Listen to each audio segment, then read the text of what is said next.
You are listening to the Mark Lesko Podcast, a podcast by diehard fans for fans. Mark covers all things Penn State football and the Pittsburgh Steelers, as well as anything related to the sports and fitness world. Tune in weekly to listen to a couple of dedicated fans talk about these topics without filters. Thank you for listening to the Mark Lesko Podcast.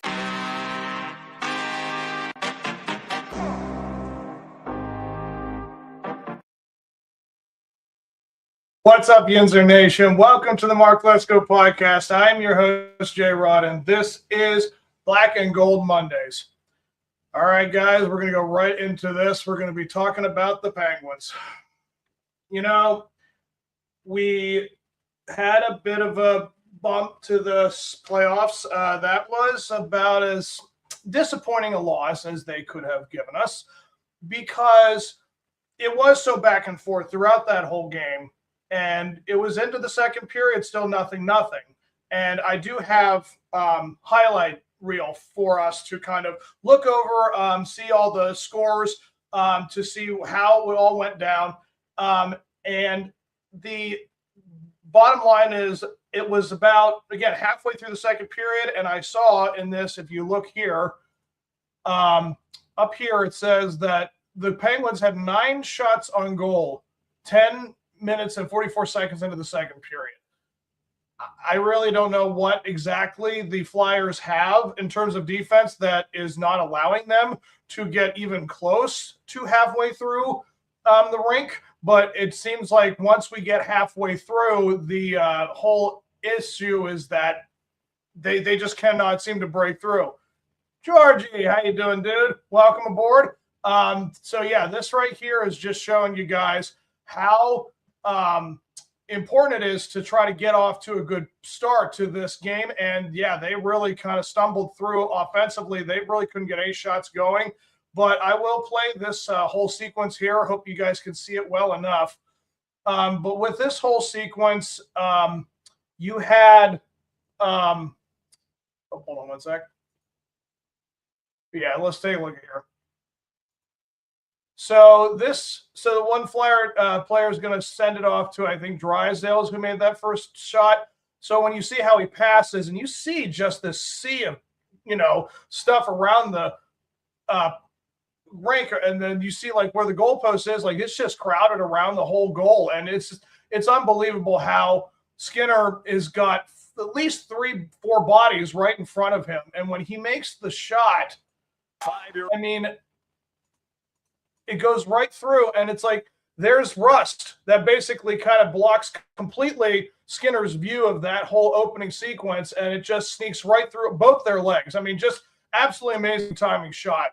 There's just nothing that you can do about that. Oh, gosh. But, ultimately, this is right here what the Penguins are right now facing. They're facing a good goalie right now. In the Flyers goalie, I cannot say his name off the top of my head, but yeah, they're definitely showing some inconsistencies. It's a very poor thing to sow the defense, kind of making it as difficult as possible for Skinner. And again, Dan Muse, the problem with Dan is something that the Flyers exposed, and he just refuses to make any adjustments, I guess, in the bottom line. Like the third and fourth lines, like he just doesn't make any kind of switching up. Like he doesn't make any different defensive changes. I mean, it just seems they are not, they're just playing into what the Flyers know they don't do right, and they're just not doing anything to make it better. So that really is the whole issue right here with this team. And yeah, like if we keep continuing with this, see here, one sequence here. Yes.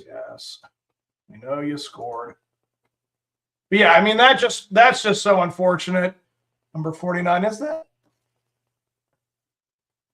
Yeah, Gerard. Yeah, of course it is Gerard. No, not Rust. I'm sorry. Rust, gets that one guy to basically block out Skinner's view. And again, just absolutely incredible shot right through the legs.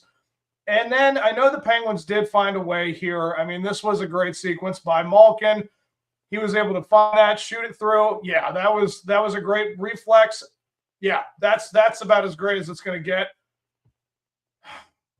But yeah, we tied the game up after the second period, and then it just all went the way of Philadelphia because, again, and you see this whole sequence. We are now 17 minutes into the third period, just 2 minutes into the third period, and we still only have just barely double-digit shot attempts. I mean, offensively, that cannot be a thing.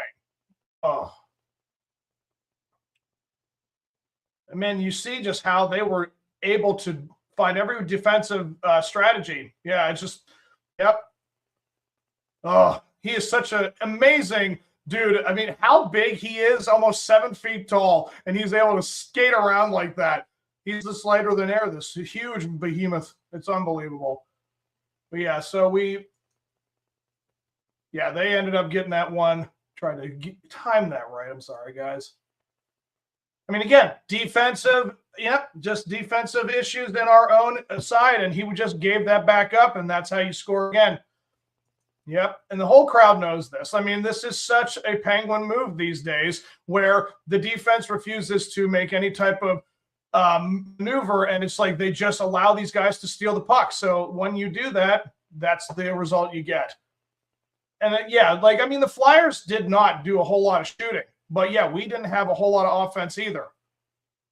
And that was what you saw pretty much if we did have the puck in that side. I mean, we did have a great break.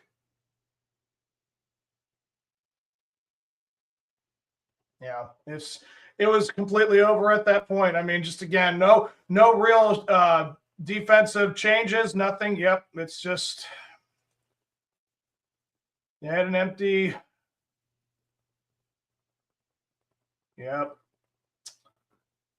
They had to play really aggressive with it. They had a penalty shot at the end of this game. Oh, my goodness. 4-4.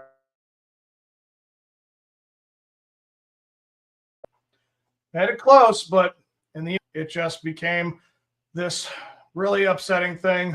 Steven, hey, bud, what's going on? Pens have always had problems with teams playing good hockey. They have to start playing with an edge. Yeah, I mean, I get it. I mean, it's the first game. If you're going to make mistakes, that is the truth about playoffs. We have 7 games to go. If you're going to make mistakes, please do make these mistakes in the first game so that way you know what to work off of, and that's what's going to, push you through for the rest.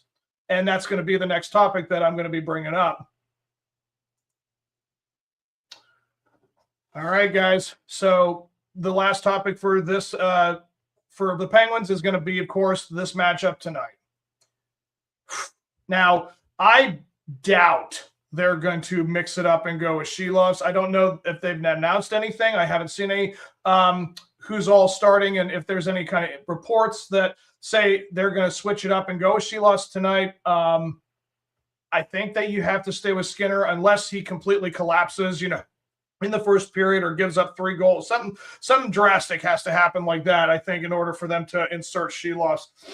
And the biggest, concern that I had going into the season with them was the goaltending. It was very up and down. It was very use one guy here and there. It's just back and forth. I don't see how you have success. That's kind of like if you had 2 quarterbacks and you kept using them for each quarter or in each game. I don't see how that would benefit your team to try to find stability and some type of momentum. I think they go with Skinner tonight. They should. If it is announced that they go with Shelovs instead, I really don't know how we can go into Philadelphia if we just potentially, again, lose this game, which I will make a prediction by the end of this segment. Again, that's a hypothetical. If they were to find a way to lose this game with their current issues, again, with goaltending, that needs to be cleaned up. The defense needs to just start showing a little more consistency. I don't know really what happened with the whole plan with Witherspoon. And I don't know, Duar, I know he's kind of banged up. He's having some issues staying on the rank. But, it's definitely something that they need to address with Mantha and Reichel. I feel like those guys kind of were left out of the first game. So in the end, this has to be something that Dan Muse has to address. They have to just admit that this is going to be something they need to change up. They need to really show up in this game. This is a must-win for the Penguins for sure. They cannot go into Philadelphia 0-2. So if I'm going to make a prediction for tonight, in the first period, I feel that we are going to see kind of the same setup, but I think we're going to have a lot more shots on goal this game. I'll give that surprise away. And it's certainly a possibility that we could have in the first line.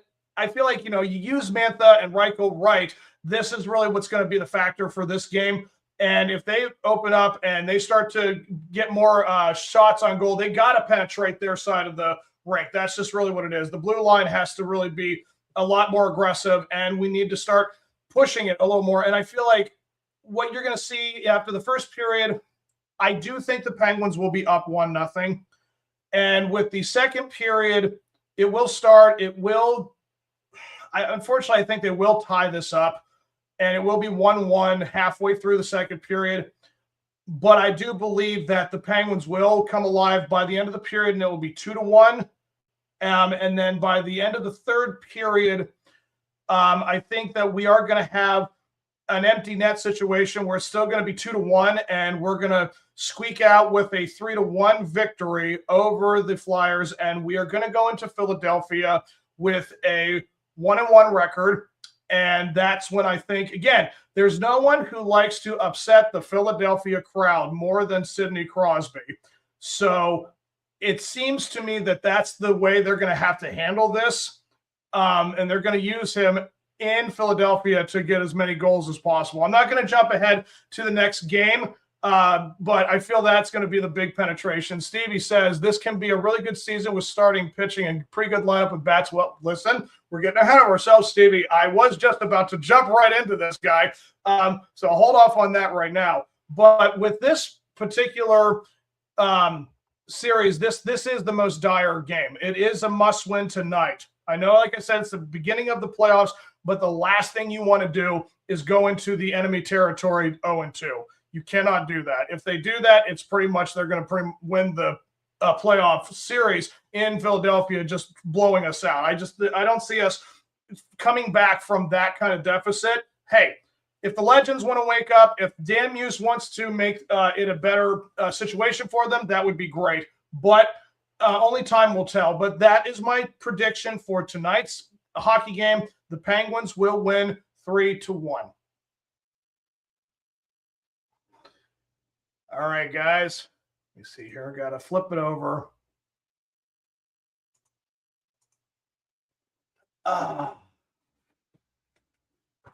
Now, Stevie, this can be a really good season with starting pitching and pretty good lineup with bats, but middle relief is awful right now. Need to figure it out. Could not agree with you more, Mr. Steve.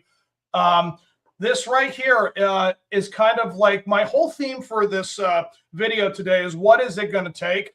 And what we just talked about with the Penguins, that was the whole, getting through the defensive issues and the goaltending. And with the Pirates, what is it going to take to get around this division? I mean, have you guys seen the record? I'm sure if you follow baseball, you know the cluster that we are witnessing right now.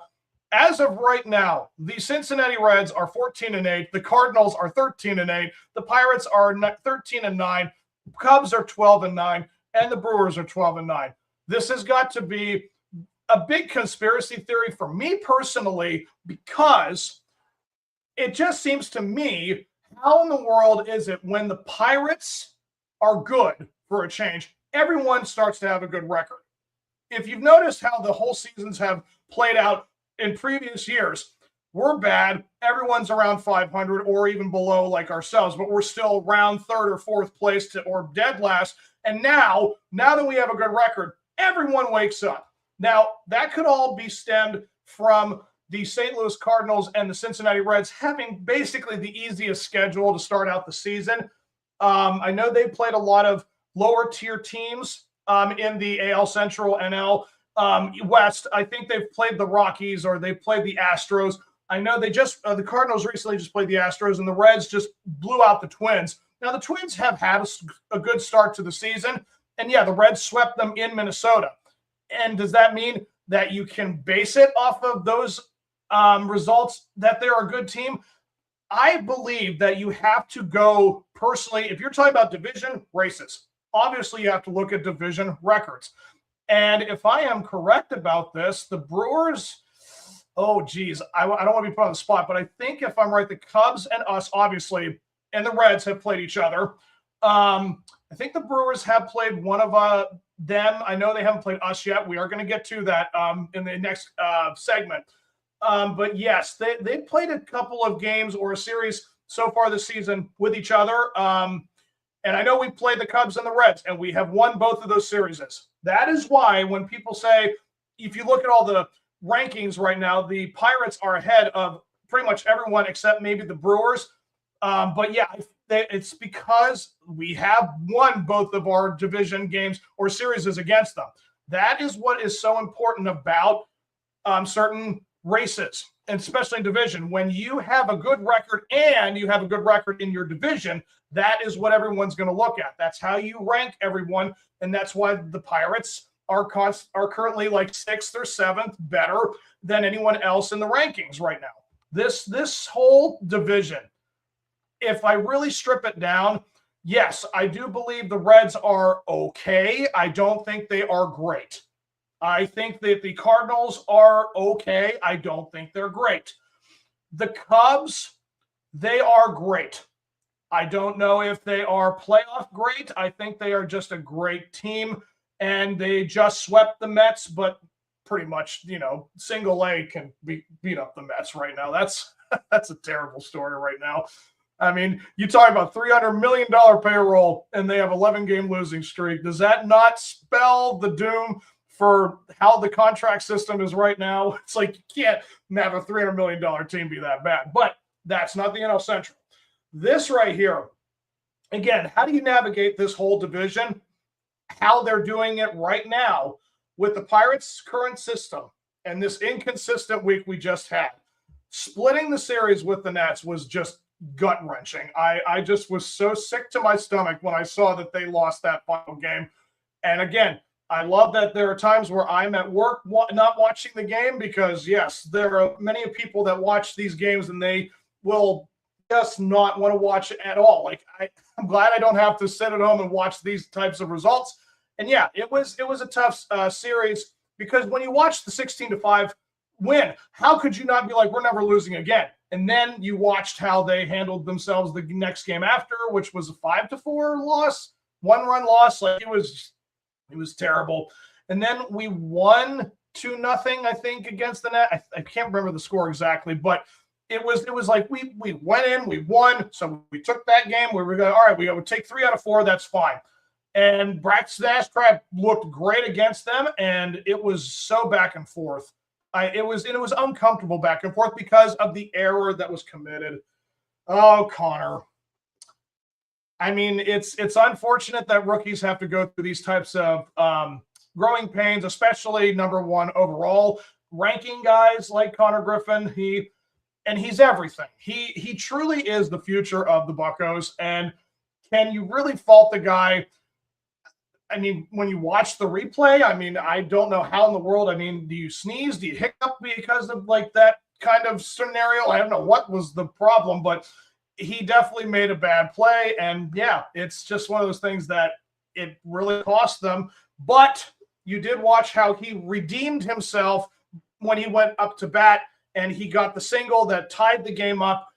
And at least, you can't say you didn't have a salvageable moment in that game for him. So ultimately, what you're seeing with these players, I mean, going down the lineup, if we do it correctly, I think right now the best lineup we have for this team, O'Neal Cruz, number one, hell yes. This guy is becoming the best version that we were hoping for the last 4 years. This is the best version of O'Neal Cruz we could ask for.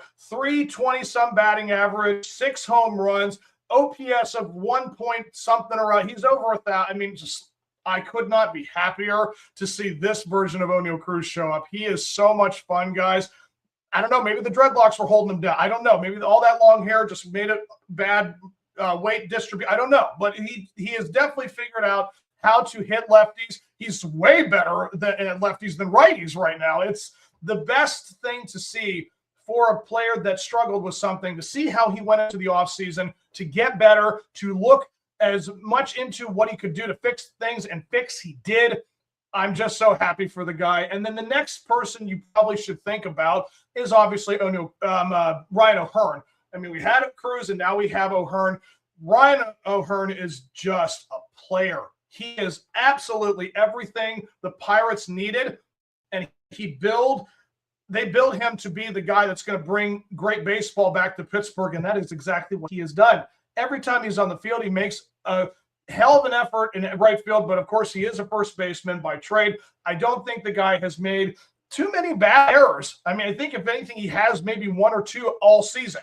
So seeing his results, again, another 300 batting average, seeing all the home runs, he just plays the game with so much effective results. He is absolutely the best thing that we have seen on this field, probably since we picked up a guy like Corey Dickerson, like in 2018. That was such a great surprise, and he really is everything he is supposed to be built to do. And I am so for what he is going to do in these next few months. He is going to make us a contender. He is going to be making us look like we're going to push for the division. Because again, seeing how close everything is, this division is completely up for grabs. And then the next name I would probably put out, obviously, is Brandon Lau. Having 7 home runs to his name, I nicknamed him Mighty Mouse because the guy is so short, but he just is such a big bat. I don't know how he makes all those things happen, but he is just so electric to watch. His swing is awesome. The way he plays the game, it's, again, very effective. He doesn't make too many mistakes. He is absolutely the best thing that we have picked up with O'Hearn. Yes, it's just so important to see a guy come in and have that leadership quality. He comes in and he brings that with him. Again, the smallest guy out of all of them, but he has the biggest bat and he has the biggest voice in the clubhouse. And you can see how much these guys have kind of come together to really bond and be a baseball team. This is something we have not seen the Pirates look like in a decade and more. So that's really what it comes down to. And then the next name I'm going to say is probably, it's close, but I will still give it to Brian Reynolds with how he is just being consistent. Every 4 or 5 at bats you expect to hit. He gets on base. He makes, he doesn't make as many errors as he did at the beginning of the season. I think that's another thing. He has cleaned up that a lot, but this is right now a great version of Brian Reynolds. I mean, I think we can see even more from the guy. And knowing that they have today off and they're going to start down in Texas, which again, we'll look into the upcoming series, but seeing Brian Reynolds do what he does, it's a joy because we've had him for so long and he has not really been himself since about 2021. And yeah, see him come back to form, it's everything. And I'll end it with, again, seeing guys like Spencer Horwitz and Marcell Ozuna just all of a sudden turn it on. This right here is everything you need from those players that struggle and to figure it out. And we did it before the month of May. Like the first month of baseball is really still getting your footing in for the whole season. Now, again, this division is so mustered and just clumped together. It's just a crazy. We're all stacked on one top of each other, really, really close. And this right here is what you have to look forward to, because with this offense and how the lineup is constructed is so important to get right, because when you have O'Neill leading off with then Lau and then Reynolds and O'Hearn and Ozuna, then all of a sudden this right here is 1 through 5. One guy's either going to get a hit or a home run. It's just going to make every pitching staff so nervous, and bullpen's even more nervous because if they're coming in trying to relieve the pain and they just keep on hitting, then the bottom of the lineup can do whatever they want. I mean, we're seeing right now a resurge from a little bit of Bart. Davis is playing the best version of himself. And yeah, with guys like Connor Griffin and Nick York, Billy Cook are on the team, and Jake Mangum. Like, can we take a minute to say how much of a leadership quality he's brought? This is so amazing to see this bench look as important as the starters, and they'll just show up whenever they're needed to call in. I think that's a great role for the guy. You see how much fun these guys have when they hit the home run and they walk behind them with the cone in hand. This is such a great story, and this is what it's supposed to be. This is how much fun you want it to be, and we've been waiting a long time for this team to finally get to that point. I mean, but as far as, Steve, your point about the middle relief, I know that it's tough to watch guys like Justin Lawrence come out. I get very nervous myself once I see that name pop up. And yes, they did bring up Cam Sanders, and he blew that game against the Rays. And then you saw Wilbur Dotel. I don't know if I don't want to say his name wrong, but he shows up, has given up the first home run, but then he settled in, and you saw that he can clock 100 miles an hour. Mason Montgomery's figuring things out. And, of course, the back end with Soto and Santana, they don't really want to have a closer. They don't really want to name somebody. They just want to kind of have a two-headed monster. It's like whoever wants to do it. That I don't mind if you do that. Like I talked about earlier with goaltending, you don't want to have two different goaltenders. I don't care if you have two closers. That actually sounds like a really horrible thing for a batting lineup to have to deal with. It's like, oh, which one are we getting? We getting the really good guy or the really good guy part two? That's a really cool thing to have a problem with. So, yeah, the big issue is, of course, middle relief, where if a guy is struggling like Ashcraft, or Chandler, I'm not saying even Skeens can't have problems, but you don't expect Skeens or Keller or, who did I just named? But, or Majinski even. And Majinski has been the best version of himself. Again, there's so many great things to talk about with this team right now. You can name pretty much anyone, and it's all a great topic because they have such great stuff. But, yeah, I feel as if once Jared Jones comes back in a month, it feels like we're just a month away from JJ to come back. And once that happens, Carl Majinski goes into the bullpen, solidifies that situation, and then they'll have their guy for the long relief. So there's that. And again, it's fun. And we're just going to keep on with the good times. All right, guys. So we're going to be talking about the upcoming series. And you have right now the Pittsburgh Pirates taking on the Texas Rangers in a 3-game series starting tomorrow night. And we're going to be going to Kutch. And they were talking about that, I think, on either the MLB Network or something. Like they said, would they bring McCutchen into these games just to go off against his old team? He's a righty reliever or righty DH, and we have a lot of right-handed pitchers. That could be something they just want to do, again, for the sake of ratings and for the sake of entertainment. But, again, seeing this situation with Ozuna, slowly, surely coming the bear that he is supposed to be, and he is awakened from hibernation. The situation with Kutch, I don't see that would be a huge factor, but again, with the upcoming games, I want to see just a quick look, see if they have those lineups or the pitching matchups for that. Nope. So they don't have actually any pitchers announced yet. So I don't know who's going to be. I know they've got DeGrom. I know they've got, is it Evaldi? I think he's still a part of that team. But yeah, they've got some good pitchers. Again, their offense is very 500. They're a 500 team. The Rangers, I believe, are like 11-11 or 11-10. It's something like that. So they're right there in the middle of things. They play good teams. They play bad teams. They've beaten them. They've lost. And right there. I do feel as if with this upcoming series, I'm going to probably predict in the first game, being in Texas, I know that Paul Skeens has yet to actually pitch against the Rangers. I think that's one of the last teams he has not faced in his career. I did see this list where you see all the ranking and ERA for every team he has faced, and no one hits him. I think it was Yankees and Baltimore have like a 0 ERA against the guy. And I think it's the same thing with the Rays, but he got rained out for that one game. And we didn't get to see the whole way. But seeing Skeens against a team like the Rangers, and we're going to see that, that wouldn't surprise me if he was either tomorrow's starter or the day after. But if that's the case, again, I think it just depends on who's going to be in the pitching matchup, but I'll just predict it anyway. I feel we're going to have a pretty decent start to the game. I think we're going to see like probably 2-3 runs by the third inning. And then in the fourth inning, I think the Rangers will get close to us. I think they'll probably put up a couple themselves. And I'll say it'll be 3-2 Pittsburgh by the fifth. And then at the top of the sixth, I think we'll bring another run in, make it 4-2. And the Rangers will try to threaten, but I think we'll shut it down in the seventh. And it'll still be 4-2 in the top of the eighth.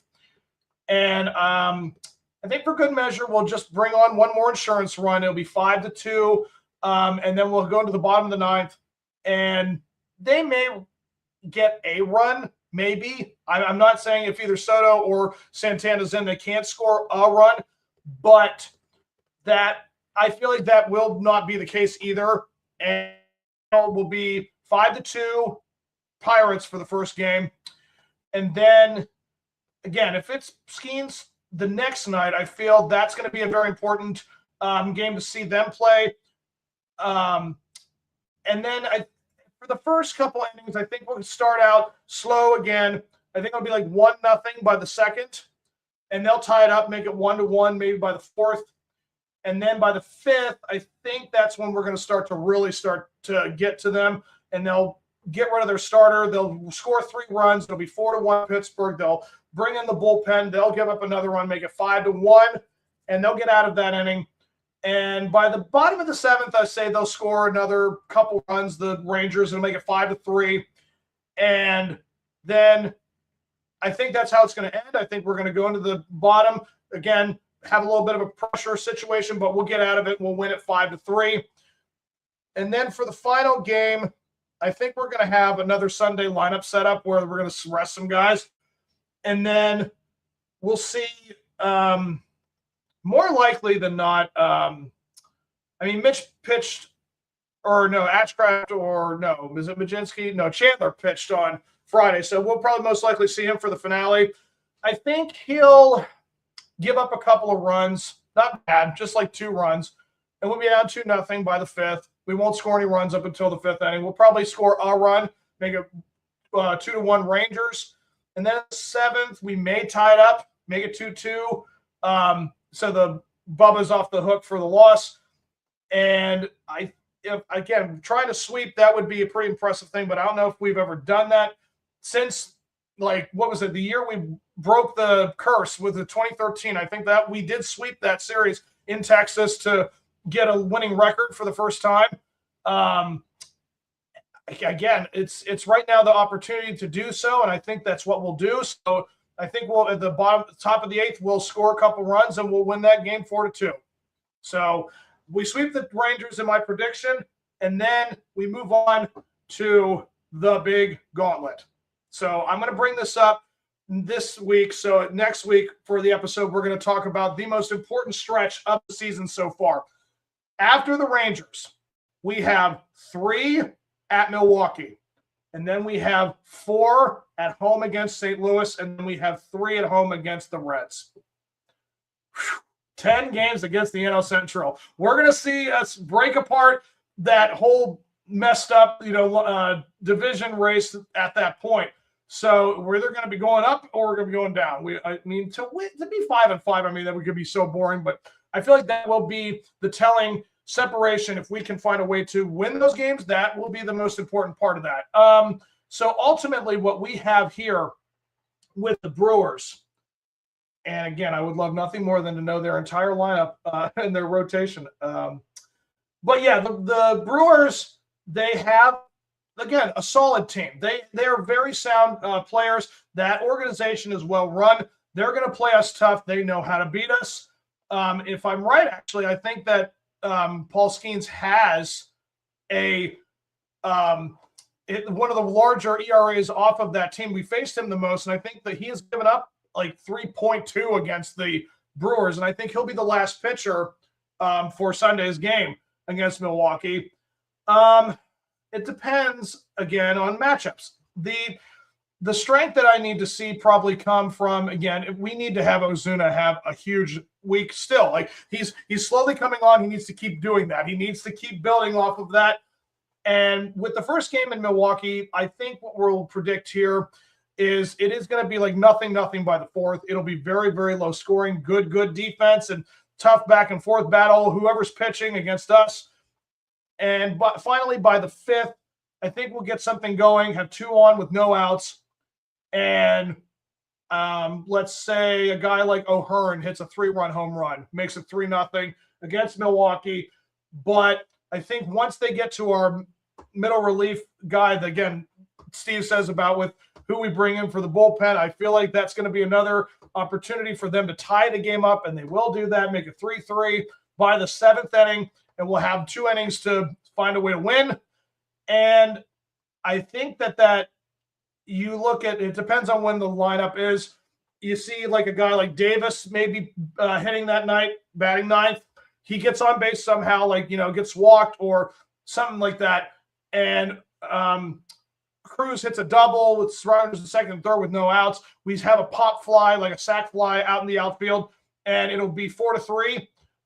And for good measure, it'll be like a throwing error over to first, and the guy on second will go from that score to that, make it 5-3. And we go into that final inning in the 9th inning, and we find a way to win it. And I think that's going to be 5-3, the final. And then on Saturday, I do believe that we're going to see whoever's pitching. I mean, if I'm right on doing that, I think it's going to be Bubba Chandler. Again, I think he's going to struggle. He's the only biggest, do you trust him or not? And it's like he has as many walks as strikeouts practically. So it's not the best situation to go into. And in Milwaukee, I think that's when they finally pounce on us. And I think after 6 innings, he'll give up about 4 or 5 runs at minimum. And we'll try to muster back, but I think they're going to end up winning something like 6-4 on that Saturday game. And then Paul Skeens ends it with the weekend. If he's pitching tomorrow night, then he will be the final pitcher for that game. If that is the case, then that's going to be a back and forth matchup. But I do think they're going to give him just enough run support where he will comfortably go 6 innings. I think he'll have 6 strikeouts. Again, Milwaukee knows how to hit against him, so that's going to be a challenge. But I think he's going to leave that game with a 3-1 score with it in the 6th inning. So by the 7th, they're going to rally a little bit. They're going to have it 3-2. It'll be close. And then by the 9th inning, we'll get one more insurance run and we'll win 4-2. So I'm predicting this week we're going to go 5 out of 6, and that should put us in first place once again. And yeah, this is, again, a very exciting time to see this team play as well as they have. And I could not be happier. And I'm sure everybody who is a Bucco fan is saying, hey, we finally have a good team and it's a fun team to watch. So that is what I hope for. And I hope that this good time keeps on rolling.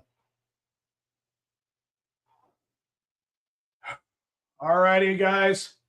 The final topic is this team right here.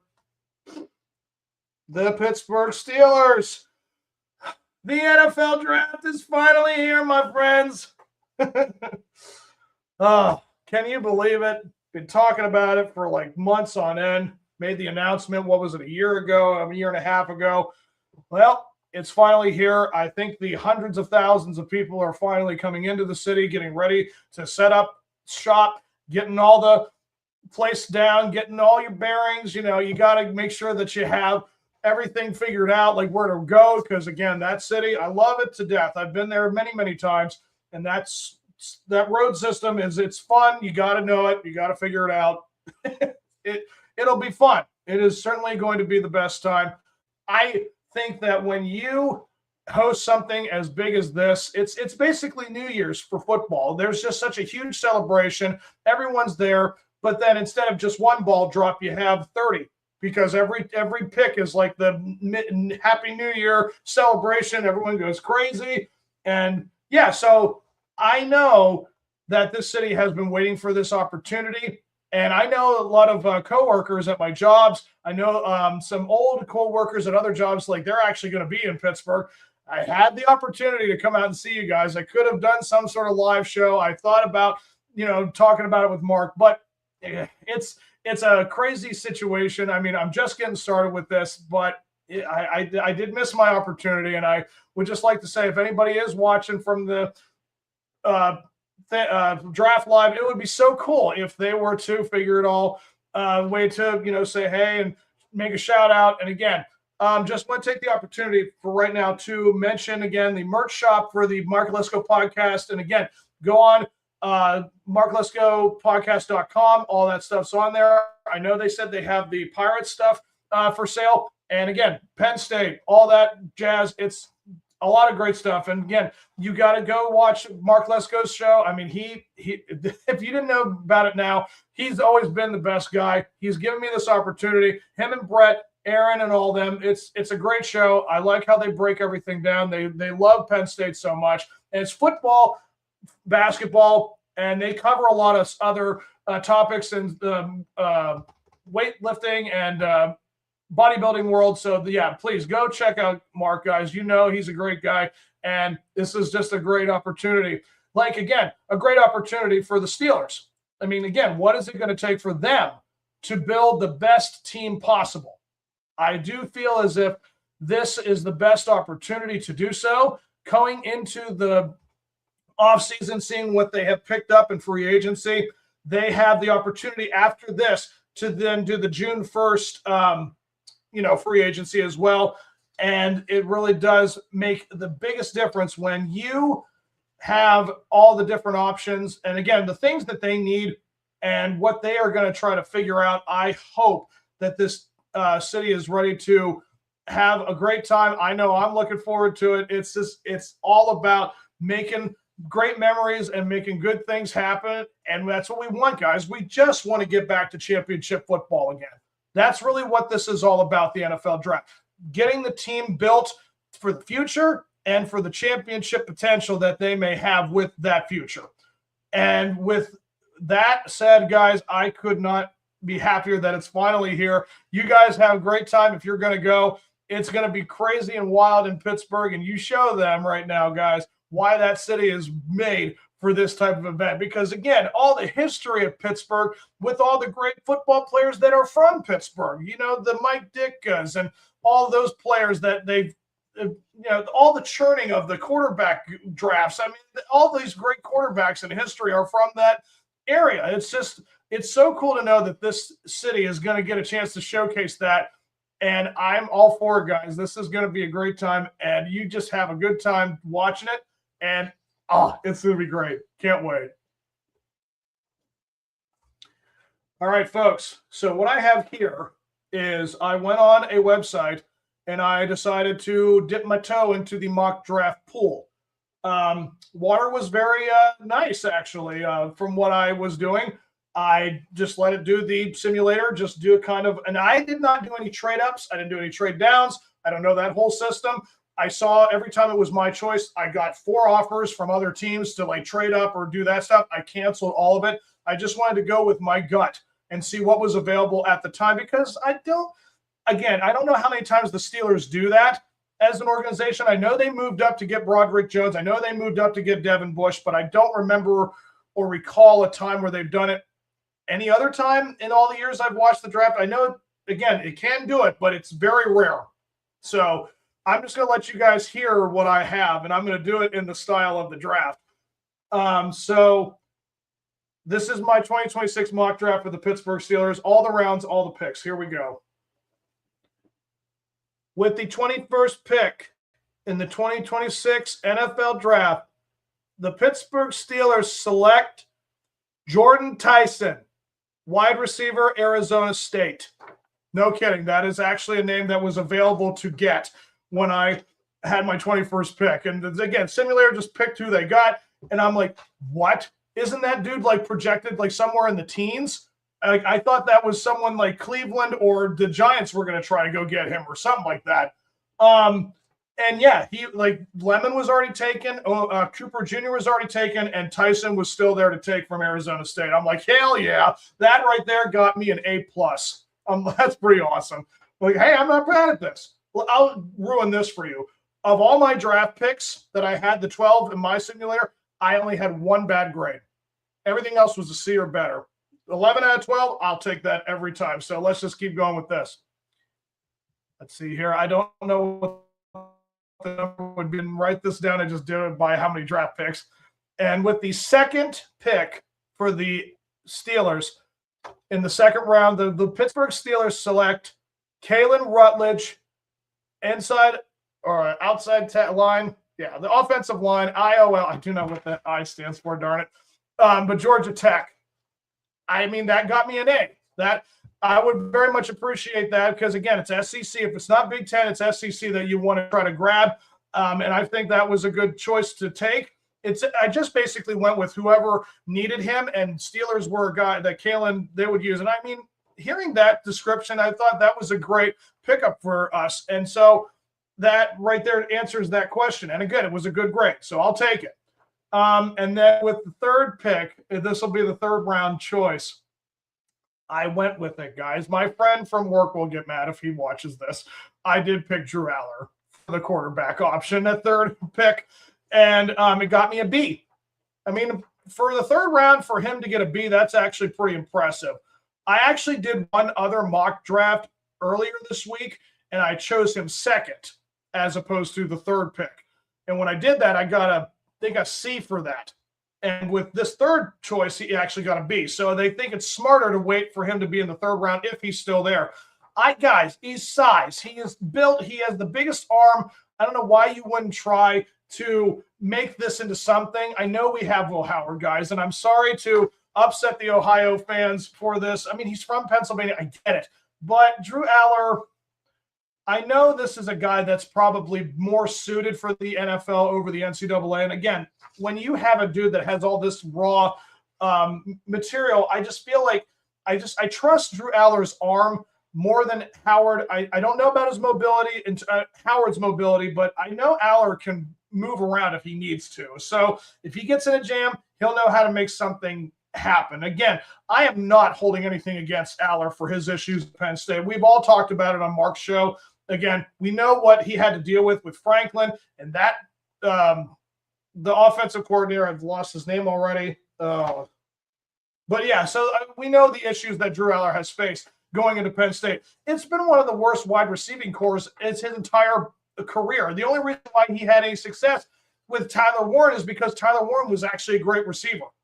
Everybody else, they're not going to be projected to go anywhere in the NFL draft. I mean, there's no wide receiver that you could hear that it's like, oh yeah, Liam Clifford and Wallace the third. I know he went somewhere, but they weren't the big threats that are going to become NFL supreme. So I feel like Drew Aller could very well be given a great gift if he has like guys like Metcalf, guys like if Tyson's there, like that would be so cool.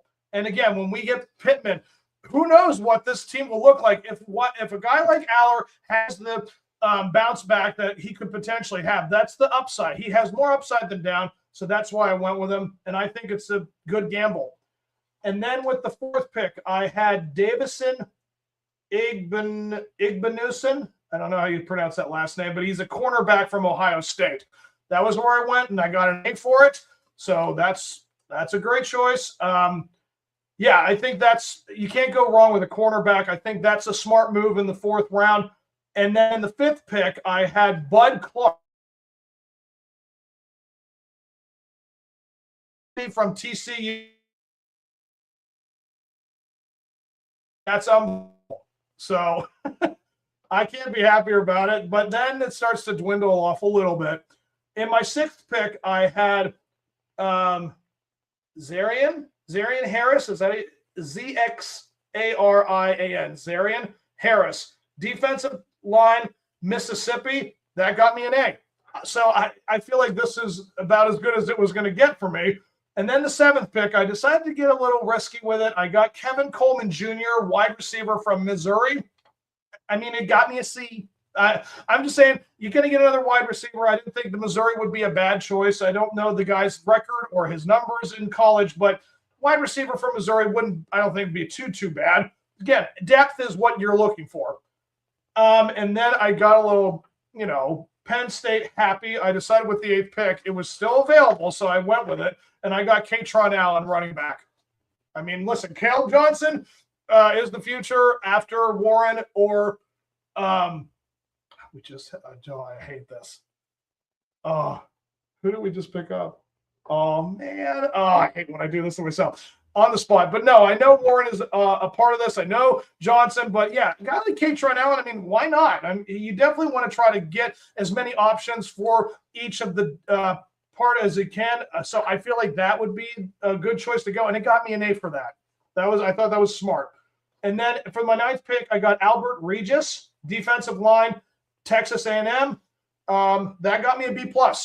So they thought it was a good choice. My only bad grade, guys, I decided to go with Ryan Eckley, and he was a punter. I was like, well, just get a position. And I know we have to address tight end. I know we have to address things like the defensive line still, but I did pick 2 defensive linemen for this draft.